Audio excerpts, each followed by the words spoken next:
Hello, I'm Paul Beckwith, and my office is coming along. I've watered all of my plants, so I can't be accused of being a complete plant killer, just a partial plant killer. And today I'm going to talk about all about oceans, because of course with a very powerful El Nino coming, at least I think it's going to be very powerful. One of the reasons, of course, is that the oceans were the hottest ever recorded in 2022, and I'll discuss the paper that analyzes that. And yeah, we've had the cooling phase of the ENSO, which ENSO is El Nino Southern Oscillation. The cooling phase is the La Nina, where heat is stored in the oceans. So my plants still look pretty sad, but they should revive. I think most of them are going to survive. And I've been doing lots of cleaning, lots of purging, lots of recycling of paper. And Newton just loves to help me. So, you know, I read something and then tear off the page or give him the whole magazine, and he just goes and chews right through it. He loves ripping it into small pieces, and fortunately he can do that because he doesn't eat any of it. So where is Newton anyway? Let's go and see if we can find him. Oh, there he is. There's the doggy. Newton, what are you doing? Hey, Newton, there you are. Can we see your eyes? Your eyes are hidden. Newton is going to be a new dog on Monday because he's getting a haircut. Being a golden doodle, they don't shed, but they grow, you know, they grow hair pretty fast and need grooming about 3 or 4 times a year. And I've been holding off because it's winter, and you know, but basically he's got a new coat, so we'll put this coat on him, and I think he's going to have to be trimmed right down to his skin in many places. You know, and they want to make it even because he's got matted hair, and I've had trouble getting the mats out. I take mats out and they appear a few days later. So you want to say hi? You want to say hi? Yeah? No? Okay. Okay, so let's talk all about the oceans here. So,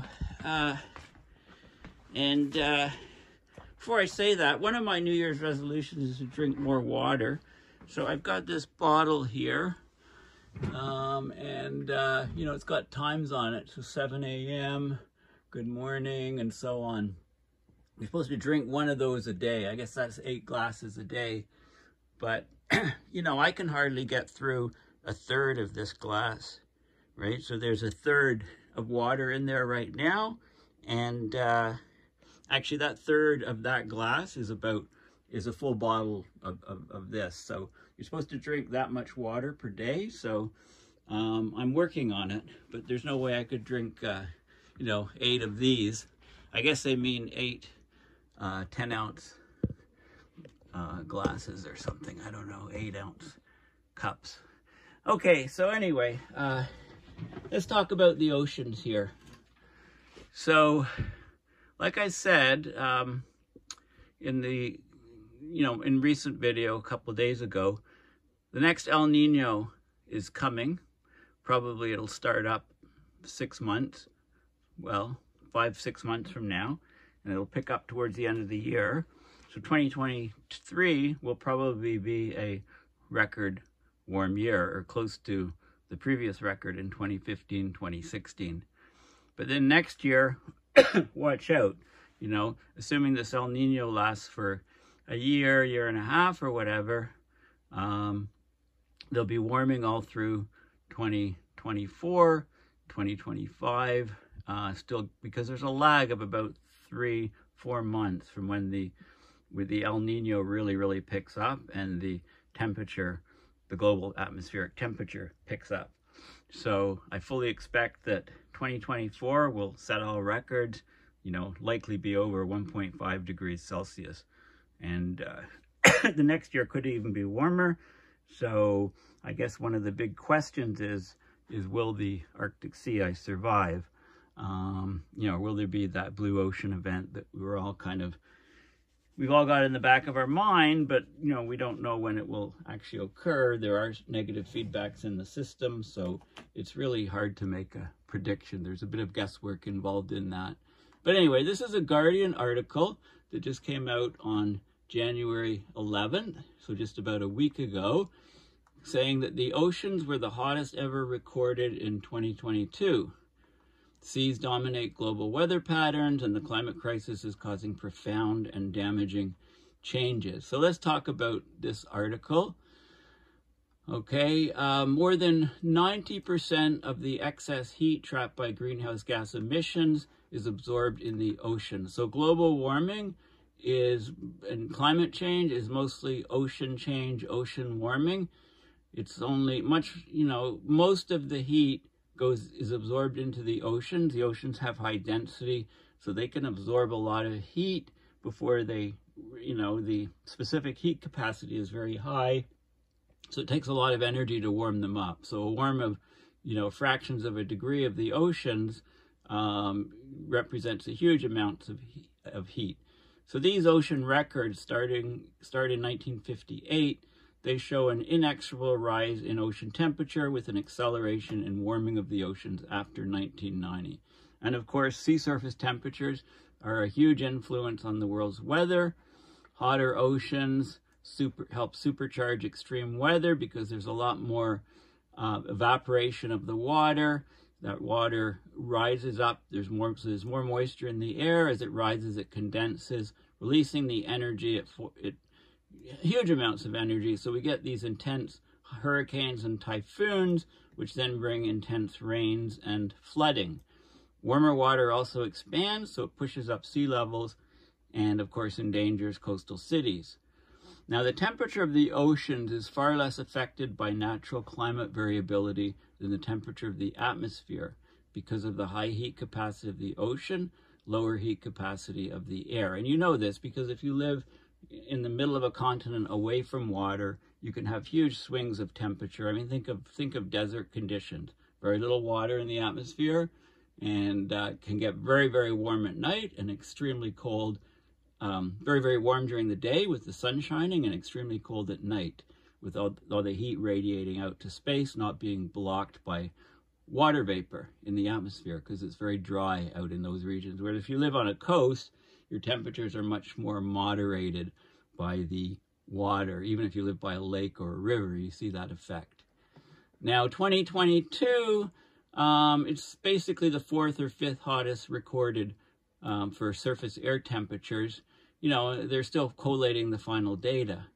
During 2022, we saw the 3rd La Niña event in a row, which is the cooler phase of an irregular climate cycle centered on the Pacific that affects global weather patterns. That's called the ENSO. It's a regular, it's something like, they say 2 to 7 year cycle. So it's quasi-periodic, but the time from one to the other is different.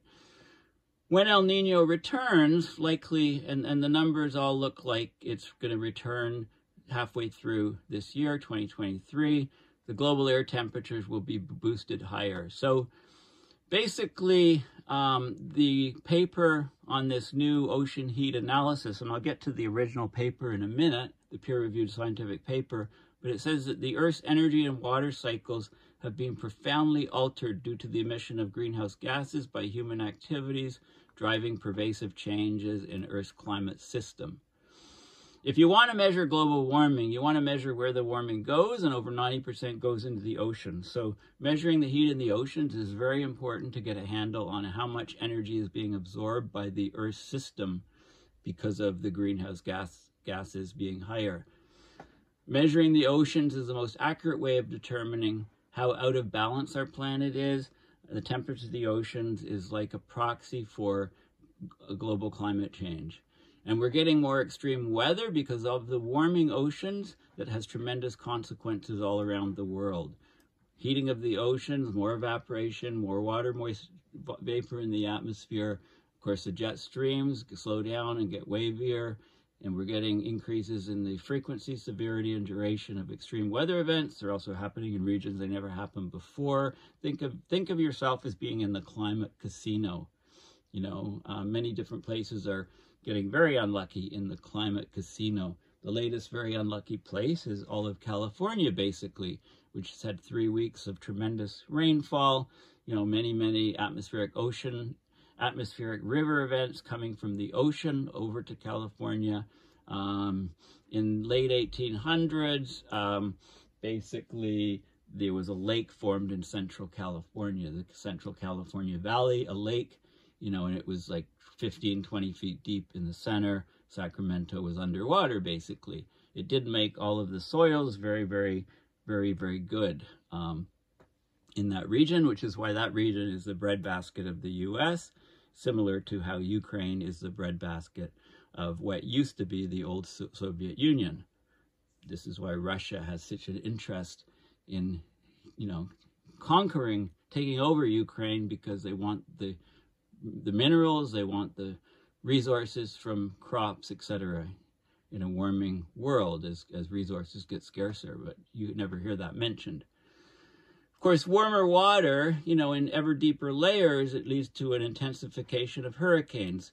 Before, if the warm surface water was thin, all the heat would be extracted from that warm layer, the hurricane would build up, but then it would start extracting colder water brought up from below, and that would quench the hurricane, or at least put a limit on the upper strength of the hurricane. But because the water layer is warm to ever deeper layers, you get great intensification, very rapid intensification, and the intensity of the hurricanes becomes much stronger, since the winds no longer churn up cold subsurface water that would otherwise dampen intensification. So here's the ocean set a new record. This is ocean heat content in the upper 2,000 meters relative to the 1981 to 2010 climatological average, and it's in zetajoules. Zetajoules is a huge amount of joules, believe me. So here you can see 1960, you know, not much. There was a bit of warming up to 1990, mid-1990s, right? But not, you know, pretty slow and then increasing. And look at it now. It's going straight up like a rocket, right? It's going up here, huge to huge. You know, it's like 250 zetajoules. So this research was just released last week, and it showed there were many extreme weather events in 2022, and they were made more likely and more intense by the climate crisis, by the warming oceans, by the broken jet streams, although it doesn't mention that in this article, such as the heavy rain that caused devastating floods in Chad, Niger, and Nigeria. Reliable ocean temperature measurements stretch back to 1940, but it's likely that the oceans are now at their hottest for 1,000 years. They're heating faster than at any time in the last 2,000 years. I mean, look at that skyrocketing temperature rise. And this analysis is published in the journal Advances in Atmospheric Sciences. They use temperature data collected by a range of instruments across the oceans and combined separate analysis of Chinese and US teams to calculate the heat content in the top 2,000 meters. So I'll show you this paper. The oceans absorbed about 10 zetajoules more heat in 2022 than in 2021. That's equivalent to every person on Earth running 40 hair dryers all day, every day, just to give you, so this is like, this here is 10 zetajoule rise in 1 year. The researchers also looked at salinity, which along with temperature determines the water density, right? Warmer water is lower density and rises. Saltier water is higher density and sinks. So when you've got warmer, saltier water, it could either be higher density or low density, depending on the amount of changes in both the temperature and the salinity. An index of the variability of salinity across the oceans reached a record high in 2022. This shows amplification of the global hydrological cycle. And we know that wet areas get wetter, dry areas get drier. You've probably heard that phrase. But salty areas get saltier and fresher areas get fresher in terms of the salinity. And you can think about that statement and you'll see how that bears out when I show you the paper. Another important feature is stratification of the ocean. This is layering of the water by density. Becomes stronger. When you get warm surface layers, they it tends to reduce the mixing of the surface with deeper, colder, and more nutrient-rich waters. And this is crucially important because you need this vertical mixing to get the oxygen that's at the surface down deeper and to get the nutrients that are below the surface up to the surface to be accessible to allow phytoplankton growth. You also get deoxygenation of deeper water without this vertical mixing. This increased stratification is very important scientifically for society and it has huge ecological consequences. Less mixing in the ocean means the surface layer absorbs less CO2 from the atmosphere. That increases global warming. So the stratification reduces the oxygen's ability to absorb carbon dioxide, so it reduces the ocean as a sink. There are also increasing occurrences of record-shattering heat waves and droughts in the northern hemisphere. This is consistent with intensive ocean warming in the mid-latitude Pacific and Atlantic. The heating of the oceans and the impacts on extreme weather will increase until humanity hits net zero emissions. And of course, the WMO, the World Meteorological Organization, in October basically reported that the atmospheric concentrations of CO2, methane, and nitrous oxide, they're all reaching record highs. In fact, they're expanding at rising record rates. Okay, all going the wrong way. Okay, so this was the Guardian article. Excellent. Now let's look at the paper. So here's the paper that came out, 2023, another year of record heat for the oceans. It's open source. If you Google it, you can read it yourself. Now you can see a huge list of authors from the US, from China, New Zealand, Italy, okay, from all over, a huge list of people connected with large institutes of research. And what did they find out? The changes in ocean heat content, the salinity, and the stratification are all critical indicators for changes in Earth's energy and water cycles. These cycles have been profoundly altered due to the emission of greenhouse gases and other anthropogenic substances by human activities, driving pervasive changes in Earth's climate system. The oceans in 2022 were the hottest in record. The 0 to 2,000 meter ocean heat content exceeded that of 2021 by 10.9 zetajoules, and a zetajoule is 10 to the 21 joules. According to the NOAA data, it was by 9.1 zetajoules. Excuse me. Among 7 regions, 4 basins, the North Pacific, the North Atlantic, the Mediterranean Sea, and the Southern Oceans, they recorded their highest ocean heat content since the 50s. The Salinity Contrast Index, which is a quantification of the salty gets saltier, fresh gets fresher pattern, they also reached the highest level on record in 2022. So the global hydrological cycle is going out of whack. Regional ocean heat content and salinity changes in 2022 were dominated by the strong La Niña event. Global upper ocean stratification continued its increasing trend, was among the top 7 years for stratification. And there's a stratification index, if you like. Okay, so let's look at the figures. Those are the key things. You can read the details if you want. Just a couple points that I want to make is there's a huge energy imbalance in the Earth's climate system, but 90% of the excess heat accumulated in the climate system goes into the world's oceans. That affects the ocean-atmosphere interactions. It gives thermal inertia to sea surface temperatures, exerts considerable control over the world's weather. Rising ocean temperatures mean that there's more energy exchange from the ocean to the atmosphere. Water leaves the ocean, goes into the atmosphere as water vapor, higher atmospheric moisture, and that when it condenses, it releases its energy in the atmosphere, driving these massive storms. The oceans are less impacted by ENSO than is the atmosphere. Salinity is a key physical property of seawater. Together with temperature determines the water density. That's a vital driver of the ocean circulation. Think of the thermohaline circulation. Thermoheat, haline salt, drives the ocean, the large-scale ocean circulation. Evaporation increases. Precipitation injects fresh water into otherwise saline water and results in freshening. Up in the Arctic, when the water freezes, it rejects the salt, so the ice, is less. There is brine within the ice, but it leaves the liquid water left behind, higher in salinity. That water is heavier. It sinks to the ocean floor. Basically, triggers the thermohaline circulation.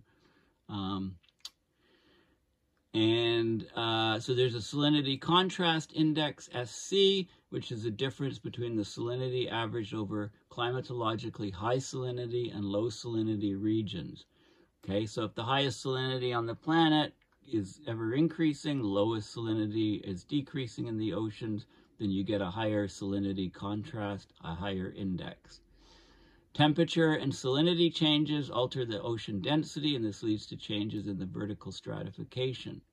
Okay, in stratified oceans, it acts as a barrier to water mixing in the vertical direction. And mixing in the vertical direction are heat, carbon, oxygen, and other constituents. So stratification is a central element of Earth's climate system. Understanding how it changes is very important. Okay, so they looked at all this thing and they updated it for 2022, and they used tons of data from all kinds of different measurements. So they used expendable bathymetrographs, measuring temperature with depth, Argo profiles. So these are these Argo floats that they go down deep and then they come up to the surface. They transmit data to satellites and they repeat, and they just float around on the ocean currents. There's thousands of them. Conductivity, temperature, depth measurements. That's a device that's lowered off a ship. And I actually used that device on the ship that I was in the St. Lawrence years ago to do some measurements. They use mechanical bathymetrographs, bottles, moorings, and gliders. Gliders that automatically, the buoyancy just changes and they go up and down, and they move along because of the gliding ability. Very cool autonomous devices like underwater drones. The accuracy of the instruments on these devices is getting ever better. So anyway, let's have a look at the data. Okay, there's something called, they measure ocean stratification by something called squared buoyancy frequency, gravity, density, and this is change of, where is it? This is density. This is sigma n is local potential density anomaly. G is the gravitational force, gravitational acceleration, and Z is the vertical distance. So they measure, basically they have measurements of these factors. So this is the ocean heat content anomaly in zetajoules, and I showed you this image. This was in the Guardian article, basically. So starting in late 1950s, pretty flat. Then it started to, slight increase. Then the increase started to get larger. And here you could fit a line to this. So ocean heat is going up every year.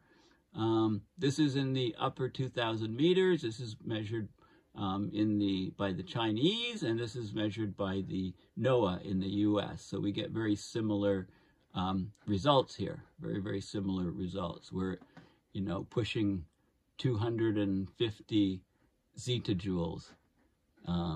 Here is the upper scale.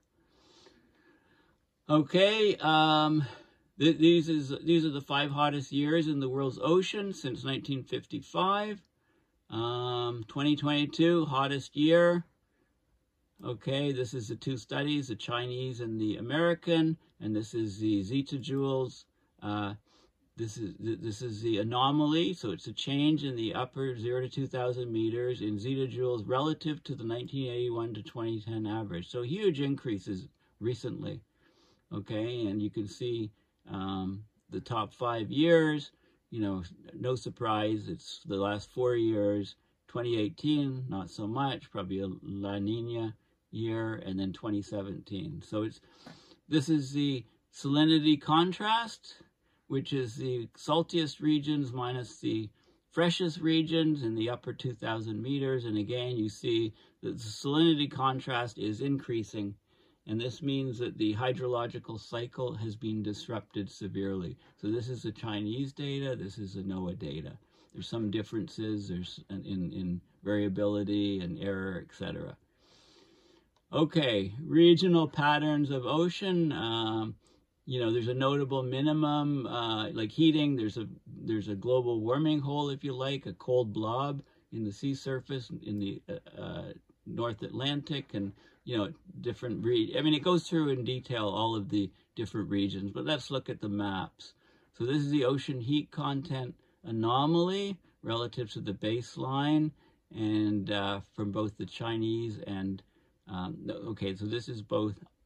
This is the Chinese work, and this is relative to the 1981 to 2010 baseline, and this is a change in the last year. So 2022 relative to 2021. And you can see these areas that are getting tremendous amounts of heat. This is in the Pacific, around Indonesia and Australia, warming, and you can see, you know, it hasn't warmed over in this region because we've had the El Nino for the last 3 years. You know, great warming in the Atlantic here. There's a bit of a hole south of Greenland, you know, here and here. So you can see, you know, the structure. There's more structure here because it's just in 1 year. This is relative to the baseline, the 30-year average of the baseline. And then you have the same image for NOAA, and this is only relative to 2021. So you can see the changes. You can see whether the El Nino, you know, the El Nino looks like it was slightly decreasing. Actually, it wasn't quite as the La Nina was slightly decreasing. We've had it 3 years, a strong one, but you can see some warmer water is starting to come across. Remember, this is the anomaly. We're still in the La Nina. And then this is the salinity anomaly relative to 1981 to 2010 baseline and relative to 2021. And you can see these areas here are getting much, much saltier. These areas here, much, much saltier. You know, this whole area. So the Atlantic is getting much, much saltier. The Pacific generally is getting less salty. And this reflects the rainfall patterns that fall on the water. This is now separate. It's a regional thing. Sorry, it's sideways. Just tilt your head. So it divides it into the regions. It looks at the, this is the regionally upper 0 to 2,000 meters ocean heat content change from 1958 through 2022. So you can see Northern Pacific, you know, started going up in about 2000. Southern Ocean, you know, increasing more and more. North Pacific, there was some fluctuation, but rising now. And these are where the different regions are taken, like these squares are where the data was taken. Indian Ocean, tremendous warming since 2000. North Atlantic, warming ramped up around 2000. You know, everything seemed to break around 2000. This is the Mediterranean, started rising earlier, around 1990. And it's interesting, the tropical Atlantic, just a steady rise up, didn't have that break. So the break in around 2000-ish is due to the Arctic amplification greatly increasing, I think. This is the ocean heat content 2003 to 2012, ocean heat content anomaly. So look at all this heating in the Arctic, especially in the, you know, causing the North Atlantic water to heat tremendous amounts. And this is 2013 to 2022. So this is over the last 20 years. This is over the last 10 years. So look at that, like it's tremendous warming. I mean, things have broken in the system. We're getting tremendous warming here and here, and even in the southern hemisphere oceans. Okay, so let's have a look at some of the conclusions. So there were two international groups, the IAP/CAS, which is mostly China, and the US, NOAA, NCEI. They looked at ocean heat content, salinity, and stratification in 2022. They used different approaches, but they both have consistent results. The oceans are continuing to warm globally, with yet another new 0 to 2,000 meter ocean heat content record reached in 2022. The inexorable climb in ocean temperatures is the inevitable outcome of Earth's energy imbalance, primarily associated with increasing concentrations of greenhouse gases. The global long-term warming trend is so steady and robust that annual records continue to be set with each new year, even though we've been in a cooling ENSO cycle, you know, a La Niña for 3 years. So when we switch to the El Nino, it's going to be basically horrible, okay? The Salinity Contrast Index is increased, so there's more extreme salinity anomalies, and this means that the global water cycle is being amplified, and it's imprinting on the upper ocean measurements.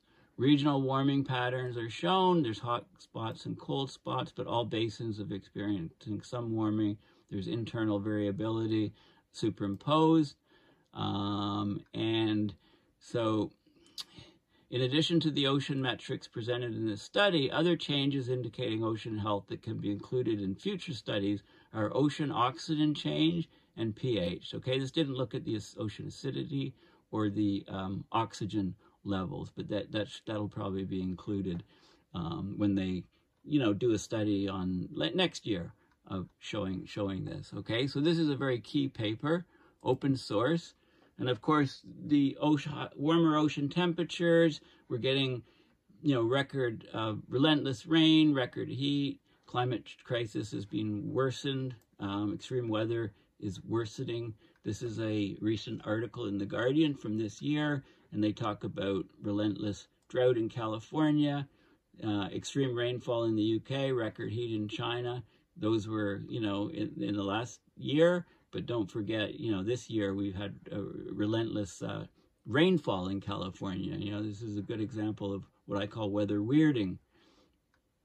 The analysis of extreme events in 2021 and 2022 found that many of these extremes were worsened by global heating.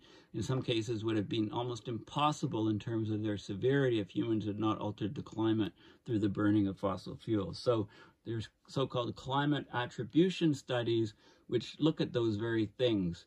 You know, how much are these events warming because of climate change? The extreme nature of these events is very alarming. Things are getting hotter much faster than expected, and you know, it talks about some of the events, and you know, there's you know, all of the compendium of research presented by NOAA at a conference on Monday draws together some of the latest examples of climate attribution, where you pinpoint the changes for individual weather events on the background climate. Okay, and so it goes on. Okay, so extreme weather events are greatly increasing across the world, and there's the American Meteorological Society has a report which is coming up very soon to explain the extreme events of 2021 and 2022. This was presented at the conference, but I can't download the article yet. It's not available. It says it should be available in January, but there's no link to download it, so I think they're rejigging it, maybe editing it as a result of the conference where it was presented. But there is this paper here. This is a fascinating paper. It's just come out January 18th, 2023. And it's open source, so have a look at it. It's called Combining Modern and Paleo-Oceanographic Perspective on Ocean Heat Uptake. So I'll talk briefly about this paper, but anything paleo, I like to look at in great detail. So I may revisit this at some point in the future. but I just want to introduce it. So basically, monitoring Earth's energy imbalance requires monitoring changes in the heat content of the ocean, right? Because the ocean heat uptake is accelerating. Examination of estimates of ocean heat uptake over the industrial era, the common era of the last 2,000 years, and the period since the last glacial maximum, the LGM, 20,000 years ago. So that's the paleo work, permits a wide perspective on modern day warming rates. Okay, and it looks at so it basically looks at the dynamics of the deep ocean and the cryosphere. You know, of course, very active in the past, still active today. The large climate shifts that started with the melting of the great ice sheets have involved significant ocean heat uptake, you know, melting the ice from below. So it talks all about those sort of things. So, you know, so solar radiation represents a large incoming energy flux at the top of the atmosphere, 342 watts per square meter. But it's nearly balanced by the reflected short wave, so we get light reflected out, and then outgoing long wave. But okay, so Piotto and Ort, this is a great book. It's a great climate book published in 1992. I've read it. Should probably read it again. I have it on my shelf up somewhere. So the Earth's energy imbalance is estimated. It must be estimated with an accuracy of about 0.1 watts per square meter. To determine the effects of anthropogenic activity. And we've got, you know, so it goes into details and stuff. But here's, so we know that more than 90% of the excess heat from emissions of greenhouse gases is going into the oceans. The oceans are estimated to have stored 93% of the energy imbalance between 1955 and 2010. So how much is, where's the other energy going? Well, the cryosphere, the frozen world, ice and snow, stored about 3% of the excess energy. So 93% in the ocean, 3% in the cryosphere, right, to melt the ice and stuff. Only 1% in the atmosphere. The atmosphere stored only 1%. Okay, and this is a 1% that is disrupting all the weather, etc. Okay, and these numbers are changing a little bit. So anyway, those are some key factors. They talk about the CTD, conductivity, temperature, depth devices to measure profiles through the water column, profiling floats, and, you know, some of the details of how the measurements are made. But let's just have a look at the, this is interesting. This is a very interesting paper, but I don't want to go too much longer with this video. But, you know, if you look at the first law of thermodynamics over the ocean volume, there's 3 types of contributions that change the temperature. So 3 mechanisms of ocean heat uptake, 3 contributions. A, boundary and radiative fluxes across the sea surface. Okay, so at the sea surface, you get hotter atmosphere, the ocean will warm, cooler atmosphere, the ocean at the surface will cool. But there's also geothermal fluxes across the seafloor. So there's geothermal energy coming up through the seafloor, which is also heating the ocean, and dissipation of mechanical energy. You know, if you stir the ocean with, you know, have a motor, have a propeller, and stir the ocean, that actually creates some heating of the ocean. Okay, most people only consider the air-sea heat fluxes, but this article looks at the geothermal heat. So the geothermal heat and the dissipation, there's lithospheric cooling. So of this geothermal flux due to lithospheric cooling of the seafloor is often ignored in modern oceanographic studies, despite a global input rate of about 30 terawatts. Okay, and it gives it in terms of milliwatts per square meter in young regions, 30 milliwatts per square meter, 250 milliwatts per square meter in young regions. So lots in young regions, older regions, less because they've cooled more. They're about 15%. That's about 15% of the modern ocean heat warming is the estimate. So that surprises me. I'm surprised it's that high. Dissipation of mechanical energy. to the ocean include the tides, winds, biology, and pressure loading. So the tides input 3.5 terawatts, winds about 1 terawatt, 2 terawatts to Ekman drift, biological mixing about 1 terawatt. So you know, you can see that this is, you know, there's power. So these numbers are interesting. You need to kind of look at these numbers in terms of how much, you know, goes in by what we all know is the heat through the sea surface atmosphere interface.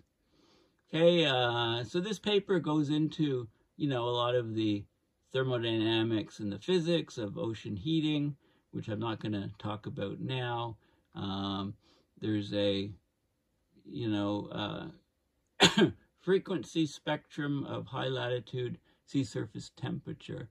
So you can do Fourier transforms and get a spectral power density. You know, at different frequencies, you get different energies. Sea surface temperature, change in temperature.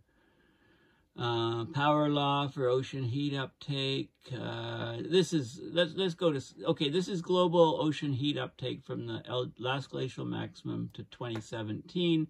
And you can see, you know, how much heat, this is heat per area of the Earth, milliwatts per square meter, average over the Earth. You can see, you know, the spectrum here of heat. This is like 20,000 to 8,000 years ago, 8,000 years to 750 years ago.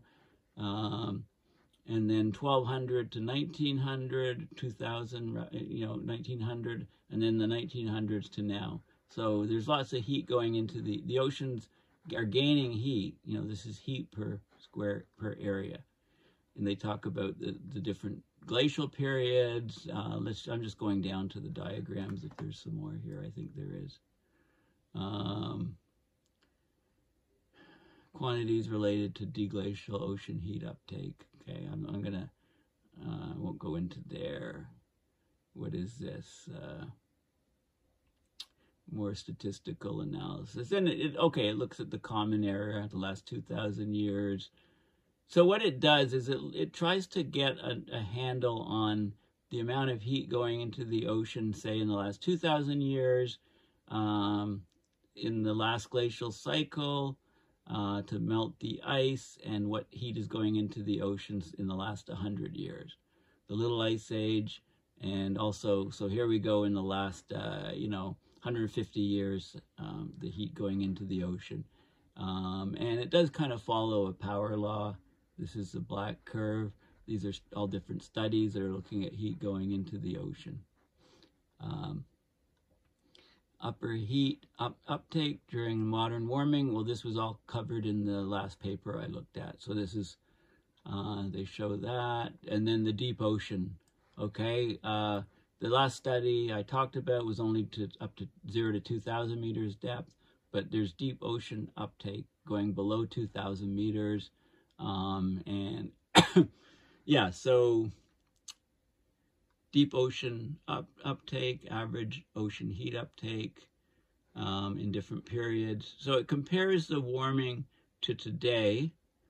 And so basically why they do this is they looked at mean ocean temperature and global mean surface temperature based on these different times so that we can have some expectations of how much ocean heat uptake there will be, and how it compares in a historical basis to times in the past.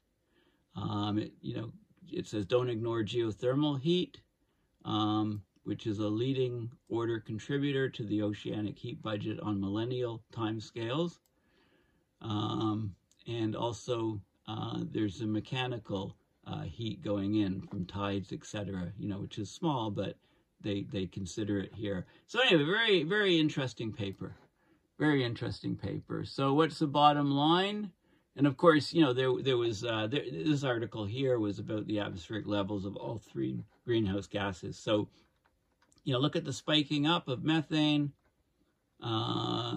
This is the CO2, you know, curve is bending up, and nitrous oxide curve is bending up. You know, these until these are bent over, you know, all these climate conferences, etc., are just not working. They're for naught. this is a metric that we need to look at. Also, ocean heat is a great proxy. So I highly recommend that you have a look at this paper. Okay, just Google another year of record heat for the oceans, published in a week ago or so, 2023. And of course, this paper here. And I have to read this in more detail and, you know, understand this, because it's very important for putting modern warming into the context of the warming that has occurred, say, since 20,000 years ago. And I really want to understand that, because anything, I want to do a bunch of, you know, paleo talks soon in my videos. But anyway, yeah, so the bottom line is, I fully expect that this next El Nino will be a record El Nino, or as Hansen calls it, a Super-El Nino, as were the 1998 El Ninos and the 2015 to 26 El Nino, which caused huge spike up in global average temperatures. And, you know, assuming that that it starts developing mid-2023, it will continue into 2024, possibly even early 2025. So the next couple of years are going to be massively warm, probably over 1.5 degrees Celsius, that guard band, and pose a big threat to the continued existence of Arctic sea ice, at least in summers. Okay, so thank you for listening, and please make sure you check out my blog and consider donating to my PayPal account to support my research and videos. And, you know, also consider supporting, if you prefer Patreon, please consider supporting, you know, me through Patreon. So thanks again for listening, and I'll chat very soon again. Bye for now.